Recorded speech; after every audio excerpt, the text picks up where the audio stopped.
Hello, you are on the Stories by the Fireplace channel. Make yourself comfortable. Enjoy listening to it.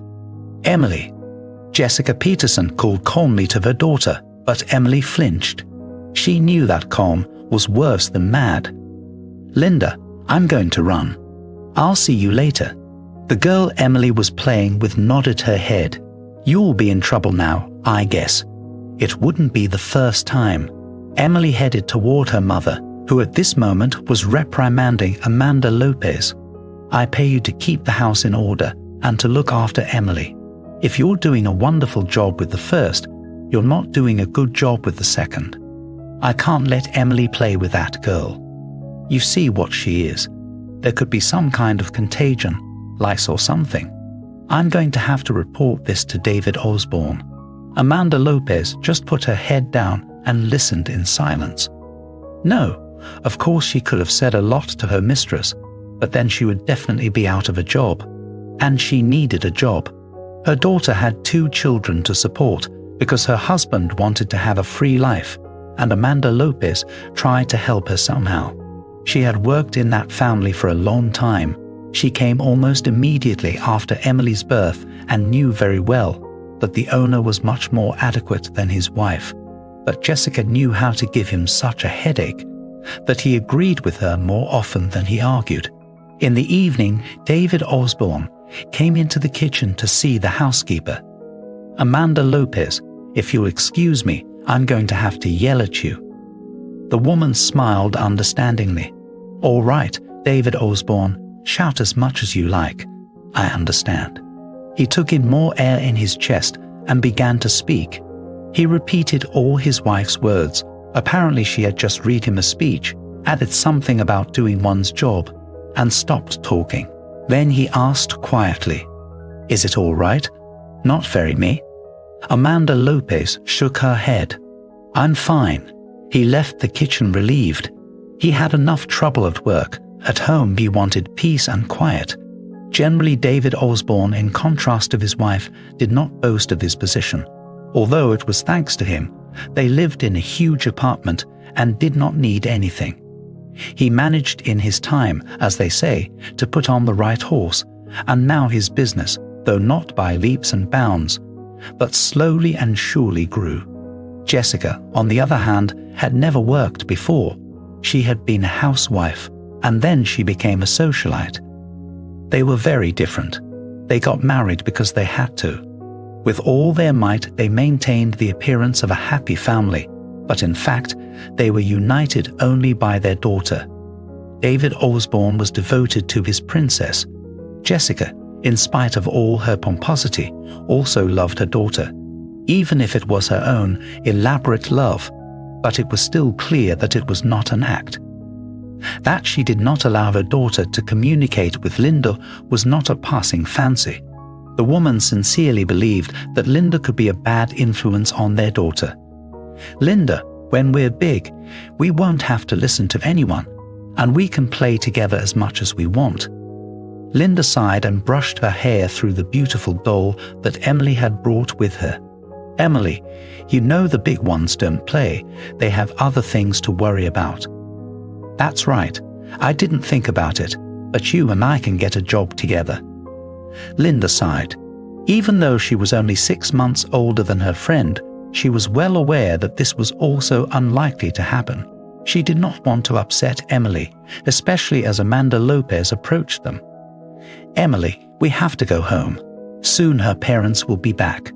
She understood that if she was seen with Linda, she would not be allowed to go to the playground for a week.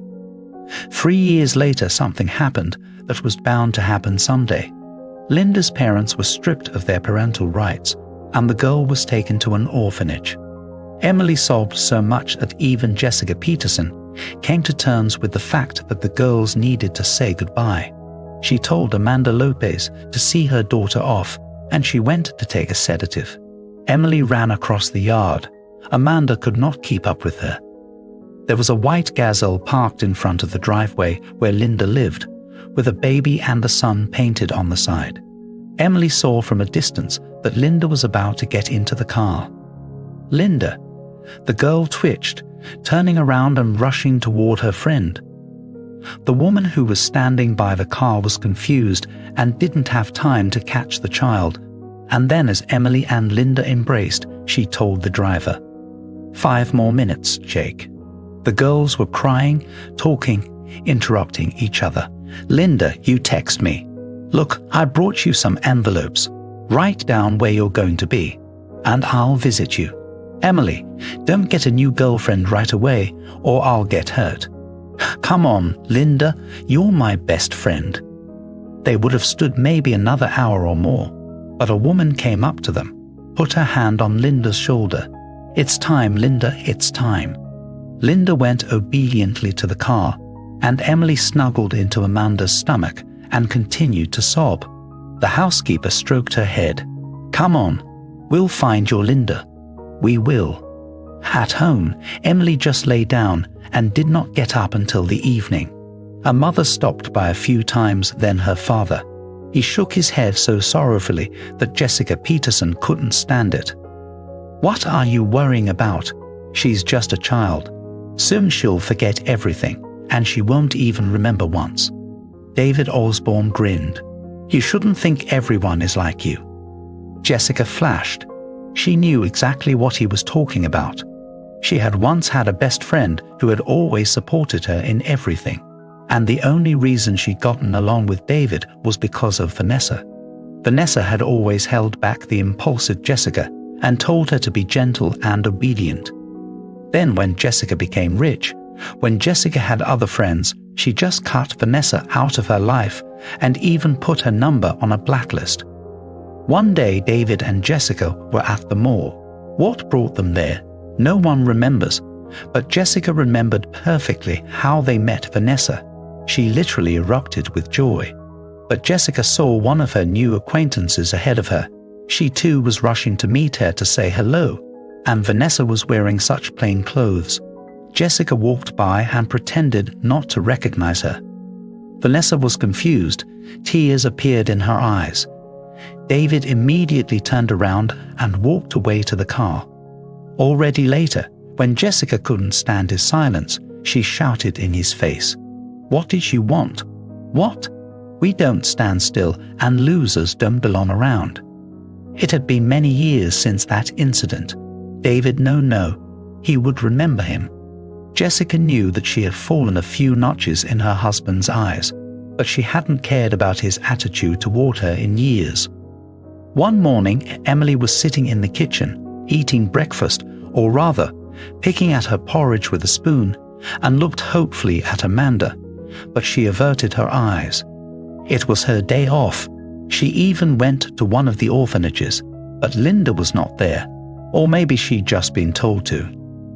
In the 2 months since Linda had been taken away, Emily had lost weight, stopped smiling altogether. Her mother only looked at her anxiously, and her father sighed. Amanda Lopez, nothing. The housekeeper turned to her. "Nothing, baby. Maybe they just don't want to talk, or maybe really. She's not there." Emily sighed sorrowfully, and then David came into the kitchen. "Why are you so sour? Or did our Amanda Lopez make bad porridge?" "It's good. I just don't feel like it." "You shouldn't do that. You won't eat well. You won't get a surprise." Emily smiled. "Dad, I'm 11 years old, so your jokes are inappropriate." "Well, if they're inappropriate, I'll tell Amanda Lopez. Can you believe it? Amanda Lopez, I can't bear to see my daughter suffer.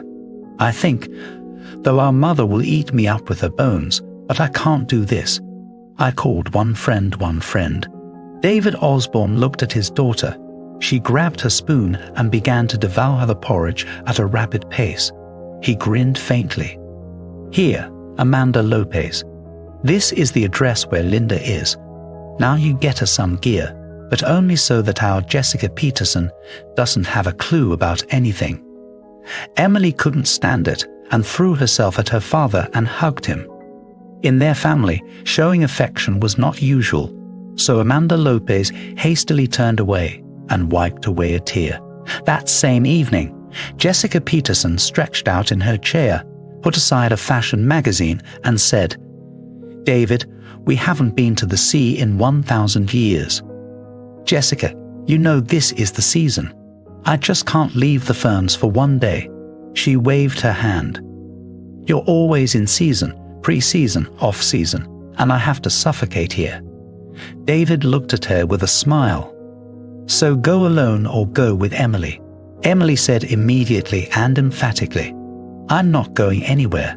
I have tutoring, school is coming up, and I don't want to. Jessica looked at her for a while, then turned to her husband. Do you think I have to go alone? He shrugged. But I don't know. Invite some friend. They are all here suffocating from idleness. A pebble hit the road. Jessica panted, but then pulled herself together. She had to keep her mouth shut, or the sea might break. Okay, David, I'll check with the girls to see who can keep me company.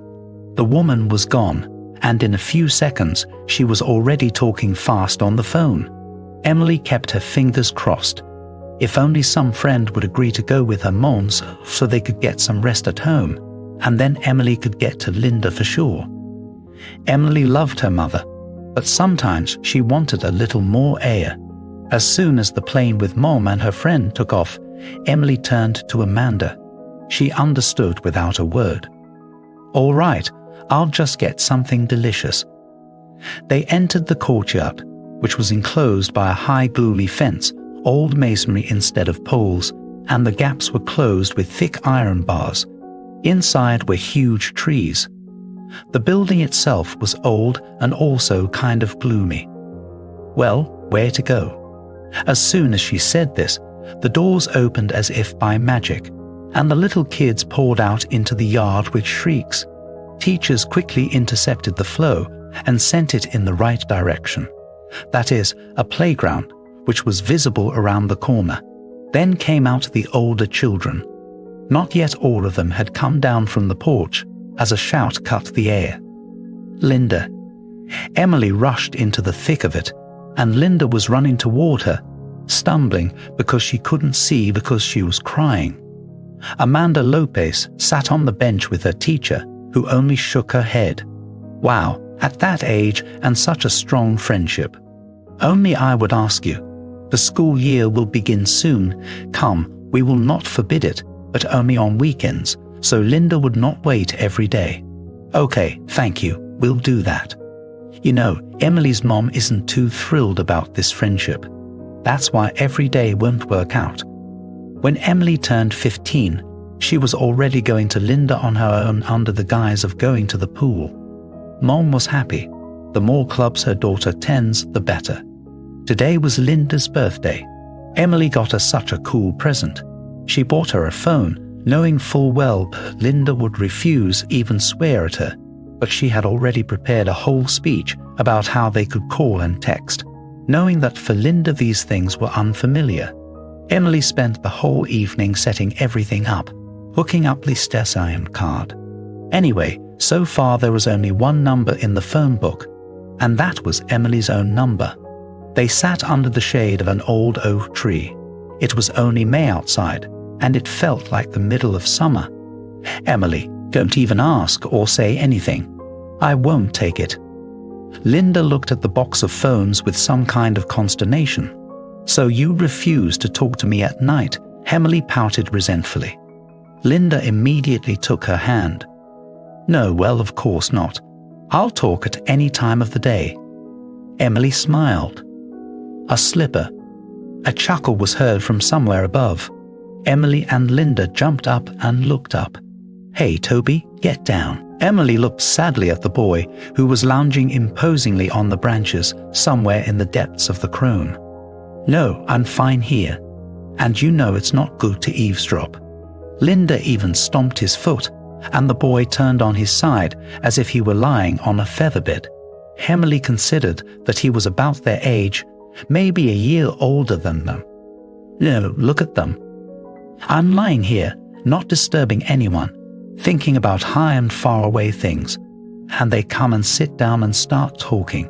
All my important thoughts are being dispelled, and they're blaming me too. Linda looked at Emily helplessly, and then she entered the conversation. Young man, You should have made your presence known. It's not a nice thing to do." He laughed. "Oh, there's another one. Look at her. You're not ours at all, so you have no right to tell me anything." Emily put her hands to the sides. "We, for your uneducated information, live in a free country. Here everyone can not only have an opinion, but they can express it." While Emily was making a fiery speech, the guy waved his hand to the beat of her words, as if conducting. Emily got angry. "Come on, get off, because everyone is very brave when they're safe." Linda immediately yanked on her sleeve. "Don't mess with him. Nobody messes with him at all anymore. He's only got a little time left, and he'll be gone. It's a nerve to spoil yourself yet." The boy laughed. "It's not like I'm hiding. Here I am. Get in, and you can even hit me." Emily snorted. "There's nothing else for me to do." But I knew it. "You girls are all like that, just to talk. Tractata, blah blah blah." He said the last words in such a disgusting voice that Emily immediately rushed to the tree. "Emily, stop. Let him sit there." But Emily was no longer listening to her friend. In fact, she wasn't used to anyone, much less a guy, talking to her like that. Linda lifted her face up. "Toby, you bastard. Come down. If Emily falls, who's going to be responsible?" Toby grinned. "But it's a free country. Who wants to talk? Who wants to fall? Isn't it true?" Emily climbed up silently. Ever since she was a little girl, she had been afraid of heights. Now she tried not to look down, God forbid, not to get dizzy. There was still a little more to go. She could already see the boy's eyes clearly. They were surprisingly beautiful, dark, almost black, but with little brown flecks. The girl reached out with her hand. Here was another 2 centimeters. Felt the foot she was leaning on begin to slip. The smile disappeared from Toby's face. He scrambled up. "Hold still. Don't move." But Emily stubbornly pressed her lips together. No way. She wasn't going to listen to this. She lunged forward, her hand only slipping on the branch, and her foot too. Emily heard Linda scream, then the noise of herself falling through the branches, then the impact and the savage pain in her leg, in her shoulder. A second more, and Toby was bent over in front of her. "Are you okay? I'll get you an ambulance." "Stop." He looked at her in surprise. The girl sat down. "My leg must be broken, and something with my shoulder, my arm. If my mother finds out where this happened to me, Linda won't live. And anyway, not much good will come of it." Emily was pale with restrained pain. "I don't understand. What are you suggesting?" "Toby, there's a park right on the other side of the fence. I need to be carried there somehow. And I'll say that I climbed to take the cat off and fell. Listen to me. Just hurry up. I'm not feeling well at all." Linda and Toby carefully, with short runs, dragged Emily to the fence. She was panting, her teeth aching from the pressure she was putting on them. "Here, there's a crawlway. We're running for chips." They carefully moved Emily to the other side, then Toby climbed over to her. "There, that tree. We need to get under it. One more run and they're there." "Emily, call an ambulance. Go away so they don't see you." Toby shook his head stubbornly. "Linda let him go, and no one knows me." "Well, see for yourself." Emily had no strength left to argue. Soon the parents flew up almost at the same time. When Toby saw a black SUV flying straight through the park on the footpaths, he whistled. "Are these yours?" Emily nodded. "Yes, my dad's car. I guess I'll be going then." And he was gone in a flash. Emily smiled sadly. Such an interesting guy, though now she could let the tears flow. "Emily, how's that?" Her mother dropped to her knees beside her, and Iran grabbed her arm. "Just don't touch her. It might be something serious." Jessica Peterson looked at him in horror, then turned to Emily and screamed. "Tell me, why the hell did you have to go up that tree?" Emily whispered with the last of her strength. "Mama, there was a kitty sitting there crying." and when I fell, she came down herself. After that, the last of her strength left Emily, and the girl fell into the saving darkness. Immediately, my arms and legs stopped hurting, and my mother's voice was no longer heard. She woke up in the car. Her mother was sitting next to her and crying softly. The doctor was talking softly. "Jessica Peterson, stop harassing yourself and scaring your daughter. At first glance, there is nothing very critical. The leg, of course, is broken, the arm, the collarbone. There may be something else, but it's not that bad. You know, the consequences could have been much worse." Jessica nodded, agreed, but kept crying. And then Emily felt so ashamed. She was because of that Toby stupid thing. And Mom and Dad are so upset. And then there's nothing until the end of the school year, and she's going to be lying in bed. Emily squeezed her eyes shut and almost growled. When she gets better, she's going to give that Toby guy a hard time. She'll be sorry she was ever born. But then she thought, this isn't fair. She's in pain. Her mother is beside her, and she keeps coming back to this guy named Toby. "Mom, Dad, tell her I don't want a private room." "But what am I going to do there alone?" David Osborne turned to his wife. "Jessica, Emily is right. How long is she going to be here? A week more. She'll be howling like a wolf in 4 walls." Jessica waved her hand. "Yes, do what you want."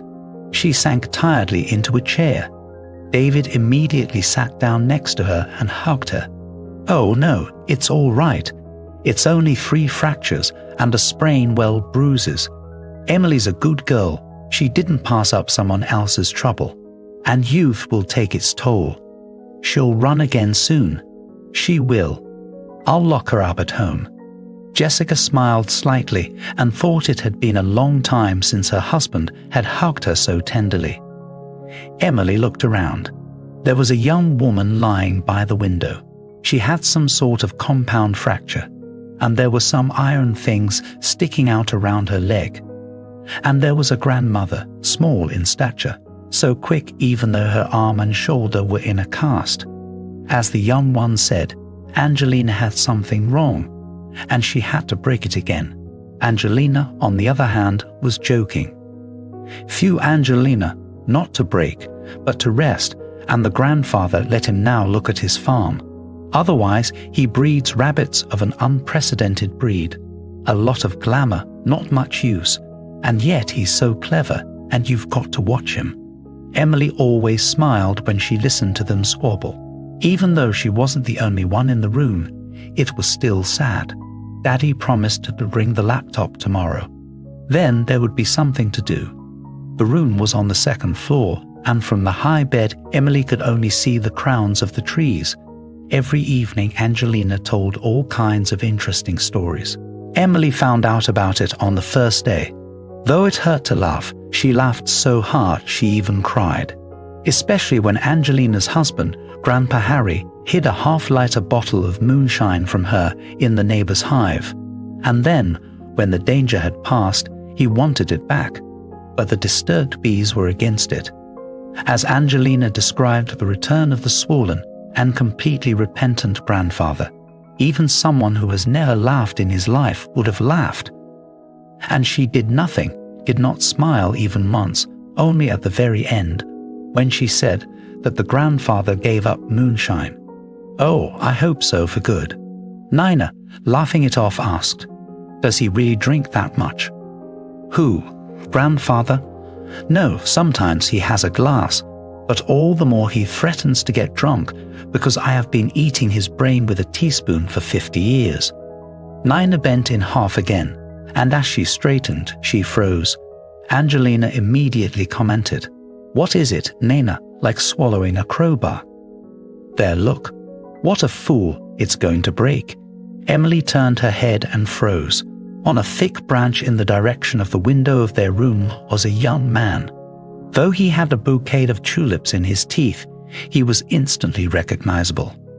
"Toby." Nina turned around at once. "Is it for you?" She didn't wait for an answer, but waddled quickly to the window and opened it. "What are you doing?" Didn't you try the door?" Toby smiled and almost dropped the tulips. At the last second, he picked them up and almost threw them down himself. Nina gasped. "What a madman!" Toby was still smiling. "Emily, are you okay?" She smiled. "Fine, nothing serious, just fractures." "You're sure, right?" Toby took aim and threw his bouquet into the room. The flowers in it were very similar to the ones that grew along the hospital paths in the yard. The bouquet slammed right into Emily's bed. "I'll do that. I'll come back tomorrow." Emily laughed. "You come to the door." "Okay, I'll give it a try." Toby hurried downstairs with the agility of a monkey. Nina just shook her head, then turned to Emily. "You fell out of a tree too, didn't you?" "Yeah, I don't get it. It's kind of a fashion now, not to walk on the ground, but to climb trees." Emily laughed. "Well, I accidentally fell into a tree, but Toby seems to really like it up there." It took Toby a while to get through the door. First, he had to figure out when Emily's parents were coming over. Where is he going in their company? Better off the tree. Nina, after another look at Toby hanging from the tree, switched places with Emily. "Sit by the window and wait for yours, otherwise he will reach, and just wait a little bit, he will overturn." Now it was much more interesting to lie in the hospital. During the day, Emily watched movies on her laptop, texted with friends, and in the evening, when the visits were over, Toby came over, or rather crawled in. They talked about everything. Emily could reach him. A branch was sawed off about a meter away from the window. Toby was embarrassed at first, more silent, but then he started talking. The night before Toby was discharged, he was sad. "So you'll always be home now, won't you, when I take your cast off?" "It turns out I will. If anything changes, I'll tell Linda and she'll tell you, all right? Just don't forget." "Well, how can I forget when we talk 7 times a day?" Toby looked at her with interest. "You know, I used to think it was impossible to talk to a person for more than 10 minutes. "Well, about what?" And now I realize I was very wrong. Emily was embarrassed. "Are you really interested in me?" "Of course I am. Ask Linda. There's no way I would have come if I wasn't interested." After Emily got home, they didn't see Toby for a month, but Linda would give him the phone in the evening, and they would talk at length or even just be quiet. Amanda Lopez realized that she wasn't talking to Linda Emily like that at all, but she didn't ask anything. The girl was soon to be 16. Apparently first love had come to her. Her mother noticed something too, and on several occasions she struck up a conversation with Emily about the importance of choosing the right person. "You see, Emily, you're going to be an adult very soon. You're going to have a boyfriend. You have to have something more than love in common." Emily rounded her eyes. "Mom, is there really anything more than love?" Jessica Peterson grinned sadly. "Yes, it does. You see, love is actually a very fragile feeling, and if it is tested on all sides, it often crumbles. It is important that these dangers be as few as possible. You have to understand that when the chemistry is over, you both will see each other unadorned. You can't be around someone who is dumber and weaker than you. Besides, you're from a wealthy family, and it's customary for a bride not to be richer than her groom. Sooner or later all this will come out in the form of recriminations and resentments. No love can withstand inequality. Mother, I don't understand why you're telling me this. You'll grow up and you'll understand." Jessica Peterson smiled and left the room. And tonight, David took her out to a restaurant. He hadn't invited her. She didn't even remember how much at all. The trouble with Emily had brought them very close. David Osborne had moved from the guest room to the marital bedroom, and Nina even blushed when she thought about the fact that they were now on a real honeymoon. Emily was noticing everything. On the one hand, she was very happy that Mom and Dad were doing well, but on the other hand, Mom was home more often, and it was dangerous. She could walk into the room at any moment. Finally, the cast was taken off. The doctor said not to put too much strain on the leg, to walk no more than 10 minutes. But would it be possible to keep Emily down? Some advice. She was in the park the same day.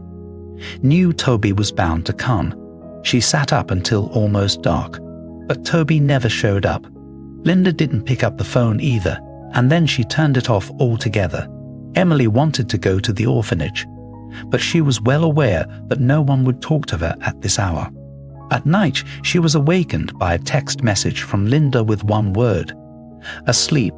Emily frantically grabbed the phone. "Hello, Linda. What's wrong? Where are you all?" "Oh, Emily, here's the thing. Toby's dad is here. A real one. I think he was in jail. I don't know for sure. Drunk, scared everybody, started demanding money for Toby. Shouted something about how he'd been paying the state for years, and where did it go? Well, to the director to our fight, and Toby was not there. He goes to the section. In general, Toby came back in the heat of the moment and didn't bother to sort it out, jumping on his parent with his fists. While Toby was beating him, the principal called the police. They took away both the father, Toby, and the principal.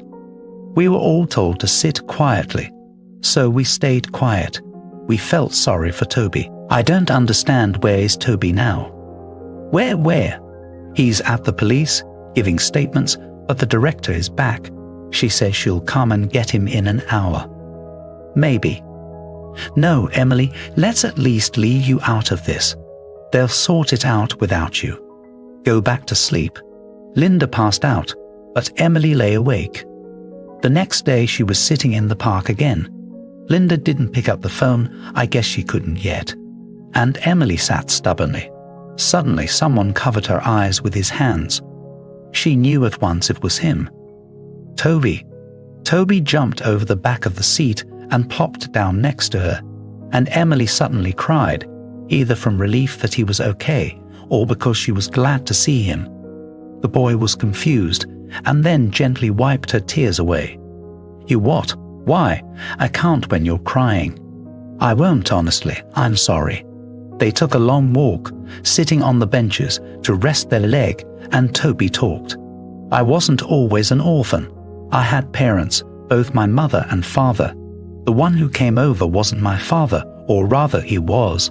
But when he saw that Emily didn't understand anything, he pointed at the bench. Sit down. When I was born, my father was unhappy.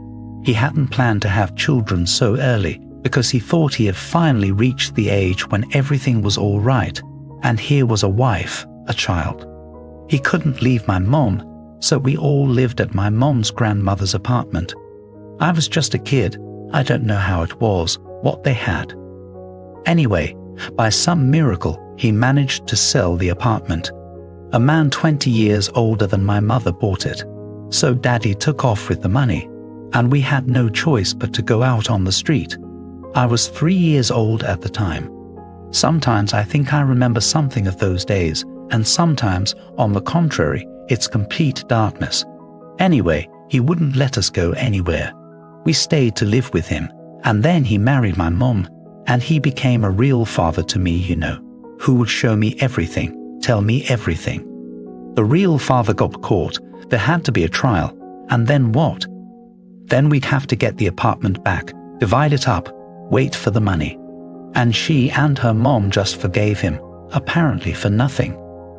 Daddy had squandered the money, but he couldn't believe that his wife, and even with a child, was needed by anyone, and he had nowhere to live. He started to harass and intimidate his mother.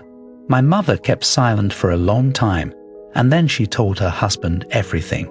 Anyway, my second dad beat up the first one, and he went straight to the police. He said all kinds of things, that my daddy threatened him with a gun and everything. They came after him the same night. Mom kept whispering, "Hank, don't worry, they'll take care of everything, and they'll let you go right away." He nodded, smiled, didn't make it to the car, just a couple of meters, fell down, and never got up again. A man with a perfectly healthy heart had such an attack. My mother didn't look like herself after the funeral. Still, I really understand it now. She loved Hank, and then the first father came. He came to claim his share of the apartment. My mother rushed to him. I think she wanted to kill him. She even managed to grab him by the throat. But he's a man. He's stronger.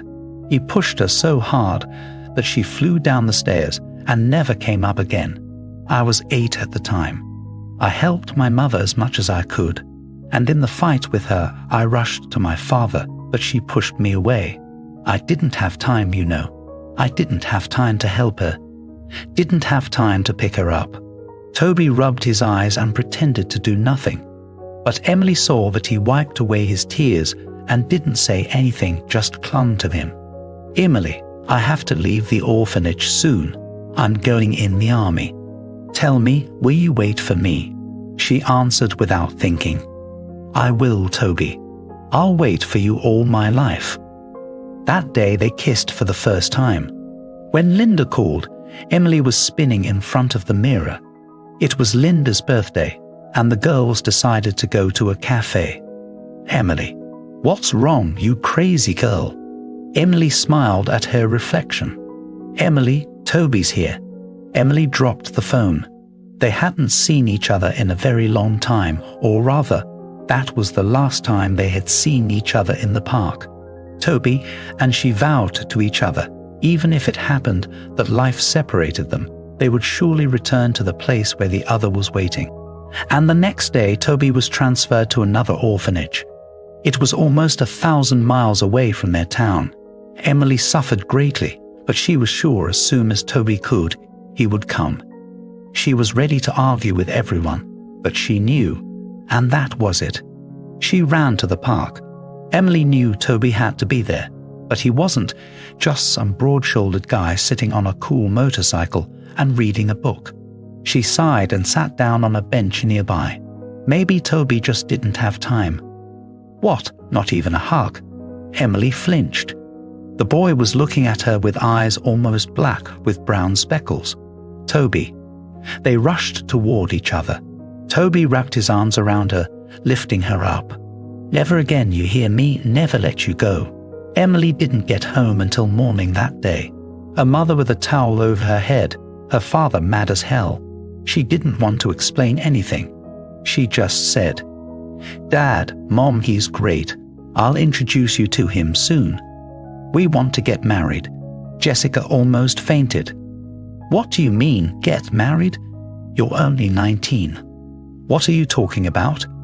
You should be studying. Mommy, of course I'll study and my husband will provide for me. I love you. Good night. Now every night outside Emily's house, there was the roar of a motorcycle. Emily grabbed her jacket and ran away. Jessica tried to forbid her, but Emily immediately cut her off. Mommy, come on, please don't. You have no idea how much he loves me. You have no idea how much I love him. If you forbid us to see each other, I'll just follow him to the edge of Linda, you know. Jessica is almost resigned. We have to wait until her daughter brought him in to meet him. There was still hope that the guy was from a good family after all. Linda, you have no idea how happy I am. I'm so happy that I can't eat or sleep. Linda smiled crookedly. Linda, aren't you happy for me? Her friend suddenly looked at her with angry eyes. And why should I be happy? Back then, at the orphanage, we were with Toby. You know, he was chasing me, and then you showed up. All princessy and gold and diamonds, and Toby lost his head. What, you think he wants you? Yeah, he doesn't need you. Your money's sweet. Emily stared at her for a long time. So that's what it's all about. But you didn't say anything. What was I supposed to say? You liked playing Mother Teresa. You know what I used to do with all the candy you brought me? I threw them in the trash. I was disgusted with your handouts. You could have helped a lot more, but no, you just kept dragging yourself around and carrying your candy. And that's not right, you know. It's not fair, because everything should be given to people equally. And so it's like they took everything from me and gave it to you. And Toby. I'm still not giving it to you. Emily stood up. You know what, Linda? I will never believe what you said about Toby. I won't even talk about it. I thought we were friends, real friends, you know. You can't be my friend, you have millions under your belt, and my mother is an alcoholic. And Toby can't be your husband for the same reason. Emily threw some money on the table. You're wrong. Linda, Toby will be my husband, and we'll have a wonderful life. Emily headed for the exit, and Linda hissed after her. But we'll see which one of us is right. She pulled out her phone, dialed a number. Jessica Peterson, I need to talk to you. I have a lot of very interesting information about your daughter's fiancé. The scandal broke out the same day. Emily jumped off the bike. Toby took off his helmet. Emily, can we hurry this up already? You know what I dream about more than anything, don't you? She gave him a little kiss on the nose. Of course I do. You dream of being a king, so I can serve you breakfast in bed. Toby smiled. Well, that too. Only you know, I've got a bad feeling about this. Emily laughed. Well, there you go. I never thought you believed in all that stuff. Toby didn't laugh at that. And I don't believe it. But after what you told me about Linda, I don't know what to believe anymore. Emily got serious too. Let's not talk about her, I promise you. I'll talk to my parents today, and we'll set a day for you to officially meet. Toby smiled. Just don't forget, I'm a working man now, and I won't always be able to be present for this introduction. Actually, Toby's life has taken many twists and turns in the last few years. He was sent to an orphanage that was more like a prison. But of course, after that fight, he was considered aggressive. But Toby wasn't discouraged. He had nothing left. There, in that town, he met a man who, in a short time, instilled in him a love of speed and motorcycles. It was on his motorcycle that Toby took first prize in a big competition. He decided then that this victory would be his only victory. He proved to himself that he could do something. Then the army. Their life showed him an unexpected side and helped Toby to grow up. He came back to the same town, spent a lot of time trying to solve the housing problem, wanted to return to his native land. The apartment that had once been theirs had long ago belonged to some relative of the second dad. He drove and thought only of Emily.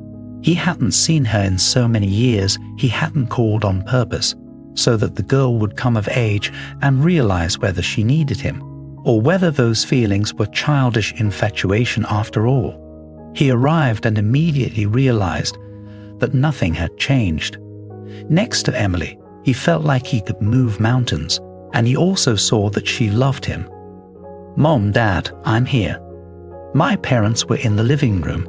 They stood beside her and looked at her sternly. Is something wrong? The mother was the first to speak. What do you think happened or not? Our daughter, in whom we have invested our whole lives, is about to marry a man who... Emily, how can that be? Don't you realize he has a family of alcoholics and murderers? Can't you find a more worthy man? The girl is taken aback. Mom, what does this have to do with his parents? What's he got to do with anything? Don't you understand? He'll never be normal, never. Sooner or later the genes will take over, and then people from such families do whatever they have to do, as long as they don't work. As you understand, working in a factory is the limit of their dreams. Emily smiled wickedly. I see you are very well informed. I wonder if it was my girlfriend who did that. You're being ironic. Linda was a very decent girl who is sincerely concerned about you. After all, when you fell out of the tree because of him, he just ran away like a common coward. He didn't run away, Mother. I love him, and he loves me, and no one can stop us. That's where David came in. Daughter, that's where you're wrong. I totally agree with my mom. And I don't think that motorcycle guy is right for you, not at all. Call me a snob if you want, but you can thank us later. Emily looked at her father in horror. Dad, you've always been adequate. Emily, I still am, but you're my daughter. I'm sorry, it's for the best. I forbid you to leave the house, and believe me, you better obey, because otherwise you're going to really hurt what's-his-name Toby. Emily didn't want to hear any more of that. What a silly thing to say. She would marry Toby, there was no way. The girl rushed to the door, pulling her phone out of her pocket on the way, jumped out onto the road and rushed to run. The main thing was to get away before Daddy's servers caught up with her, but she didn't even make it to the curve. The car pulled up next to her, tires rustling softly, and Emily was just thrown into the cabin. Let go of me. My father sat in the front seat next to the driver. Emily, calm down. You have a flight to France in an hour. I'm not going anywhere. Yes, you are. I didn't invest that kind of money in you to turn down an opportunity to study abroad. Or are you afraid your Toby will replace you? No, I'm not. That's good. It's only a year's tuition, so you can test your feelings while you're at it. It's not much, isn't it? Aunt Doris will look after you there. You remember my cousin, don't you? Emily was silent. She was well aware that she had no choice. And yes, you don't want your motorcyclist to get in trouble, do you? So be reasonable. Emily looked at her father in horror. Dad, you won't do it. Of course I won't, if you behave yourself at the airport. Emily dialed Toby's number several times, but no one answered, so she texted. It's time, daughter. The whole flight, the girl stared stupidly out the window. She saw one of the security guards flying with her. Her father knew that there was nothing she could do now. She just had to wait until they all relaxed. For 3 days, the text message hung around. Then the delivery report came in, and Emily immediately started calling, but she was discounted. And then a picture came to her phone, that Toby hugging Linda. They're in bed, Linda waving and smiling at her. Emily threw the phone on the floor like it was a snake, looked at it in horror, then picked it up after all. It's all her father. There's no way Toby. She needs to talk to him, and everything will make sense. But the phone immediately jingled in her hands as if to warn her actions. I'm sorry, but I'm not going to wait for you all my life. The girl could feel a real flame burning inside. It was so painful, so scary. She just sank down on the couch and covered her face with her hands. Aunt Doris didn't bother her much, and Emily was grateful for that. She went to school, she studied, she didn't talk to anyone, although there were constant attempts to get acquainted by hot Frenchmen. 2 months later, one fine morning, Emily suddenly remembered something. She jumped up and rushed to the drugstore. The 2 stripes were so bright that there could be no mistake. It was while she was looking at the pregnancy test that her aunt caught her. Emily, what is it? No. She immediately jumped out of the bathroom and ran to call her father. David, this is not what we agreed. Your daughter is pregnant. Emily couldn't hear the rest because she was smiling quietly. Never mind, time will pass, and we will surely find each other. That's what we always agreed to do. Your father will love you very much. Not a few days later, Emily's mother showed up on the doorstep. Well, what are you going to do? Have the baby, mother, with that drunkard and murderer. And I told you, you can't have oranges from an aspen tree. Mama, he's not a drunkard or a murderer, and I don't believe he treats me any differently. All you did was set this whole thing up. You say he's not a murderer. She went to her laptop, typed something in there. Go and admire your boyfriend. Look how wonderful he is. The familiar news splash screen appeared on the screen, then the newscaster and snippets of video. The young man drank a little more than he should have, got jealous of his girlfriend, and inflicted no less. Emily stared with huge eyes at the picture of Linda, at the way she was being carried out of Toby's apartment in a black bag, at the way he himself was being led to the police car in handcuffs. Emily didn't understand a thing. The announcer was saying something about Toby not remembering anything because he was drunk. But all the evidence is there, and he can't dodge justice. Emily felt a sharp pain in her lower abdomen and slowly settled on the floor. She came home a month later. Just said, coming out of the hospital, "I'm not staying here. I'm going home." Neither her mother nor father dared to contradict her. After the girl was barely pulled out of that, Linda, the miscarriage, the nervous stress, all combined to be such a big shock to Emily. She had changed so much. It was as if the cheerful Emily had disappeared, and what was left there was nothing left, just a shell. Her schooling was behind her. Emily flatly refused to work at her father's firm. Jessica Peterson and David Osborne tried not to make their daughter nervous, seeing the state she was in. Since Emily returned home, she hadn't smiled once. Not even once. One day Emily was on her way home from work. On her way, she hadn't realized how she'd ended up in the park, the very place she and Toby liked to go. She sat down on a bench and cried. She didn't think about anything. She just sat there and cried. "Excuse me, did something happen to you?" There was a girl standing next to her.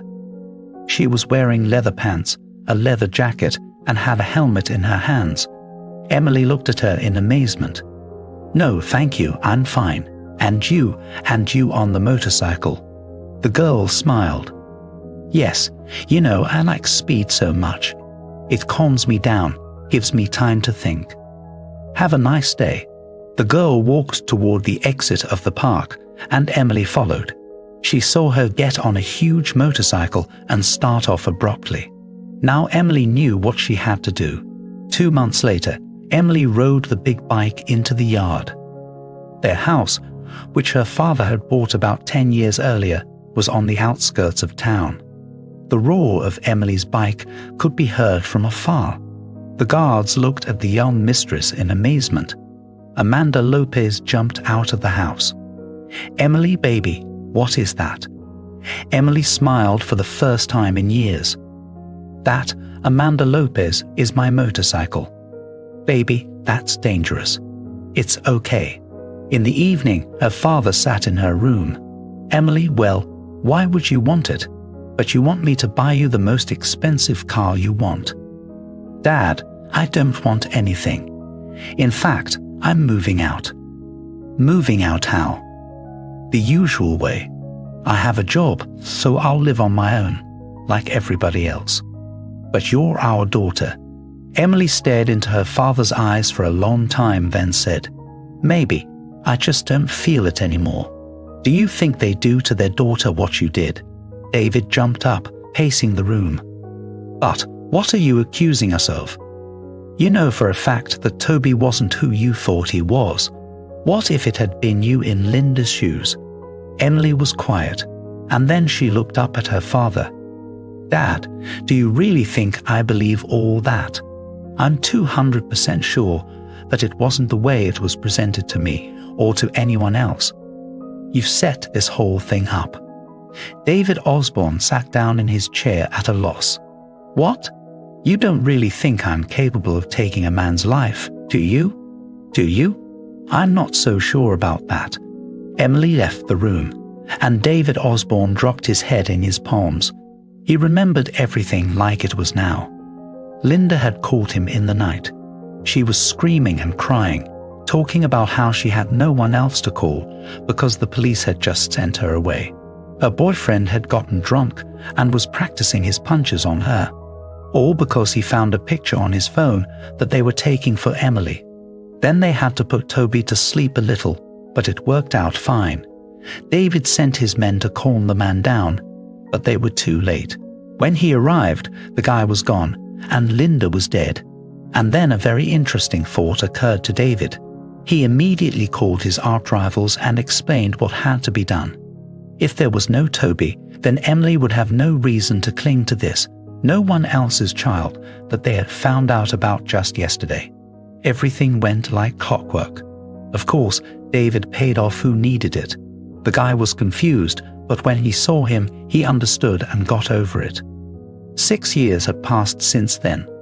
Strangely, David was sure that Emily would quickly forget everything, and she didn't seem to forget anything. A week later, her daughter moved out of the house to her mother's lamentations. The house immediately became sad, boring, even though Emily didn't make them laugh much. You could say she didn't talk at all, but still she was.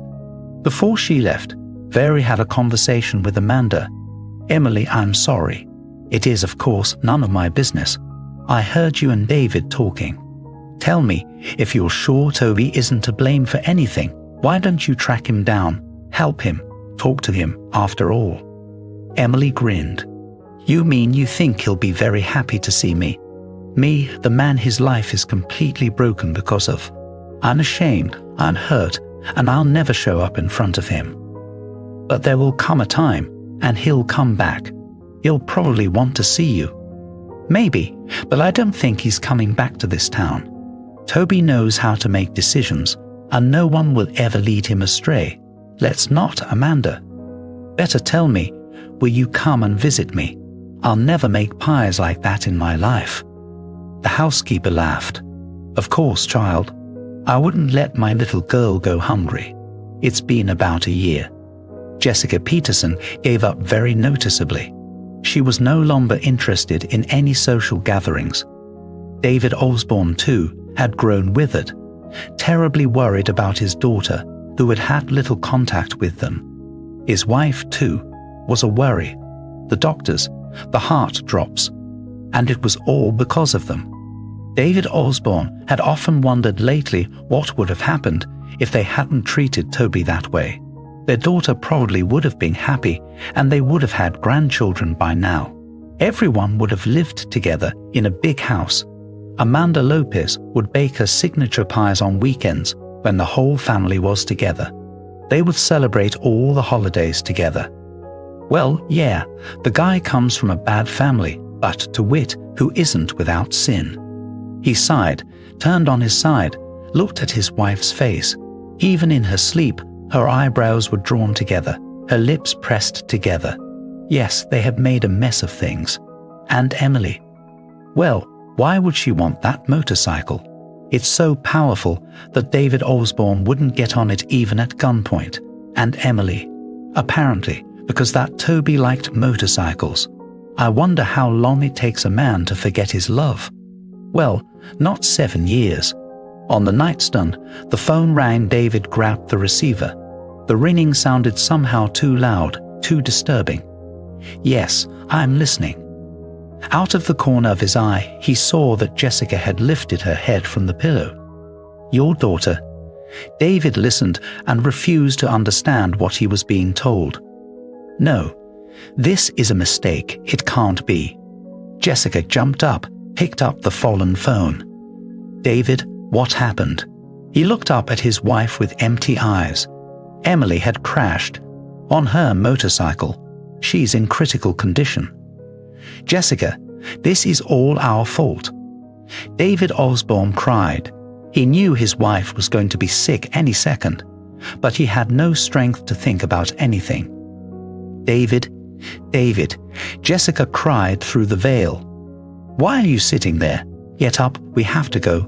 Find the best doctors, the best medicine. Get it together already." Jessica slapped him across the face. David jumped up. "Yes, you're right. Let's go." They raced through the city at night. David got behind the car, and the guards came from behind. He was breaking every rule imaginable and unimaginable, but Jessica was silent. The woman whispered something very quietly all the way.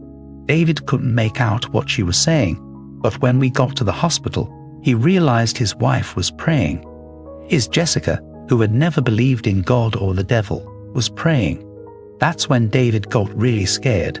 They ran into the lobby, and a nurse rushed to them at once. "You can't. Where are you going?"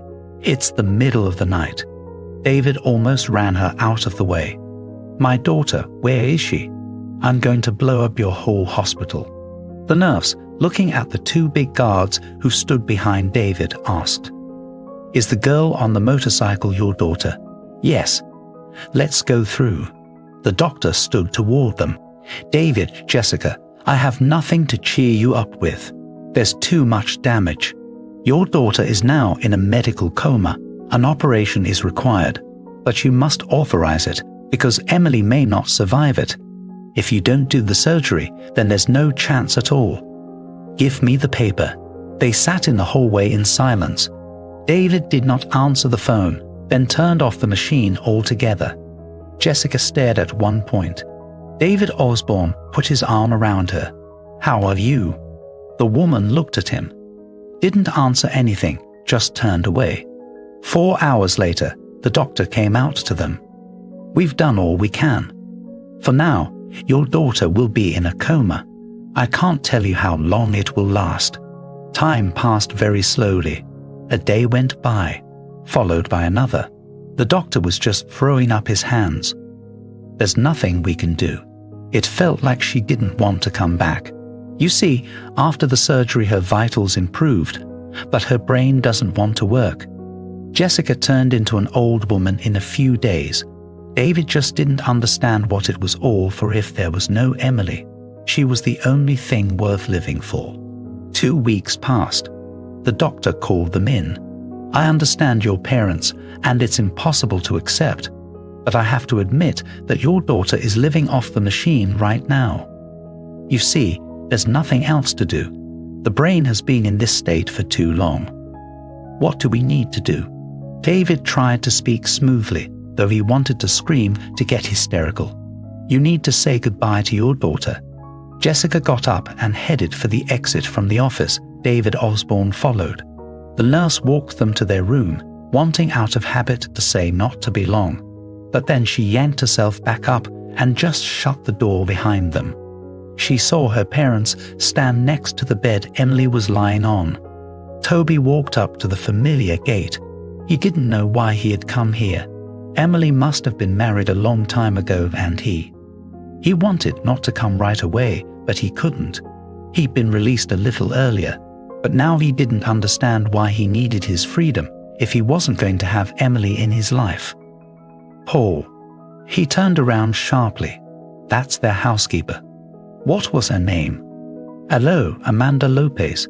Tell me, does Emily still live here? Is she married?" There were tears running down the woman's cheeks. "Emily, she's not married. She had suffered all those years in a way that made it painful to look at her. Oh, Toby, you won't get to see her. She crashed on her damn motorcycle, almost to death. Her parents are there in the hospital, lying in a coma. It's been so long. And today they were asked to say goodbye to her." "Those say goodbye?" "Yeah, it's bad out there. She's not coming to. And if she's not coming to, there's no point in keeping her." Toby grabbed Amanda Lopez by the arms. Where is she?" "Which hospital, you say?" He quickly caught a cab, threw all the money he had on the seat. Drive like you're on fire. My beloved is dying in the hospital." Without a word, the cab driver hit the gas pedal, and 10 minutes later Toby was running down the hospital corridor. He saw them right away. Jessica Peterson was sobbing. David Osborne stood silently staring ahead of him. They had just left the room.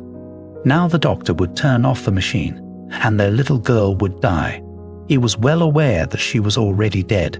She couldn't even breathe on her own, but there was no way to accept that.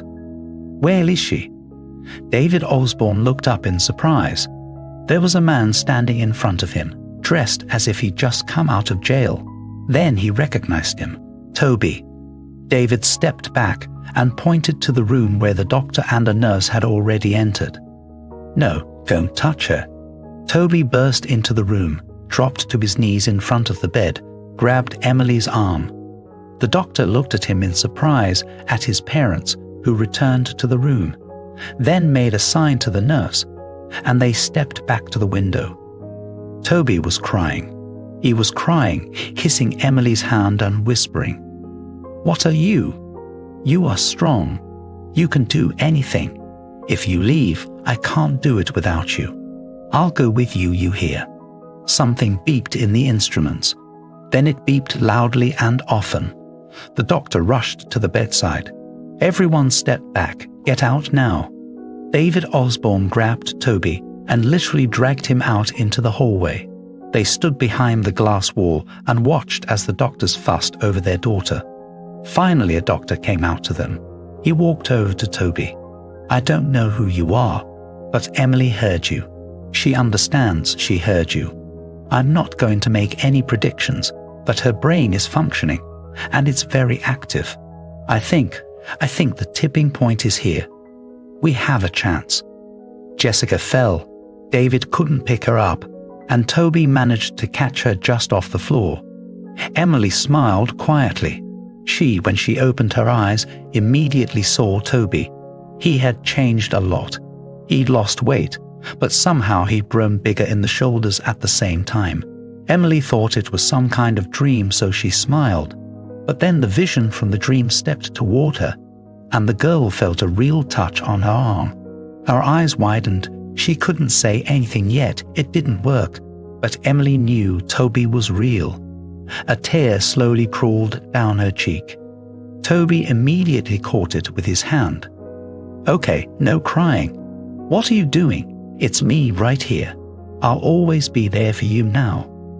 You just get yourself out of here, you hear me?" Emily closed her eyes in agreement. From that day on, she was on the mend by leaps and bounds.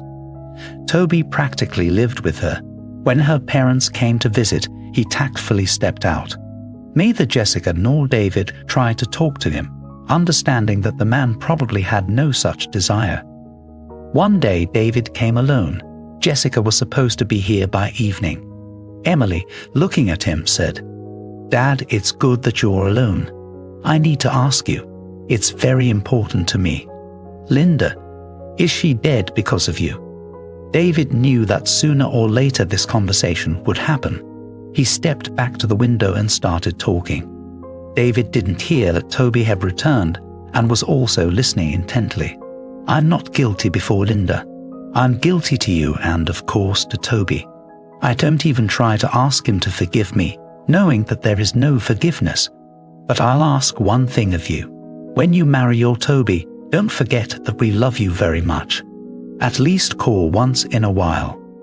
He turned, saw Toby, and walked silently toward the door. Toby got in his way. "It would be hard for me to forgive you. I'd even say it's almost impossible. But Emily is your daughter, and you only did all this because you love her. I will never come between you." David Osborne looked into Toby's eyes for a long time, then simply said, "Thank you." It's been 3 years. David Osborne was driving his car, Jessica in the passenger seat, Amanda in the back. They were pulling up in front of the state-of-the-art maternity hospital building. For a second, David Osborne had those very thoughts of a large and happy family, and a treacherous tear dripped down his new suit. "Well, twice a grandmother, let's go meet our granddaughter. If you liked the story, please support me with a thumbs up button. It's only one click for you, but for me it's very important. All the best to you."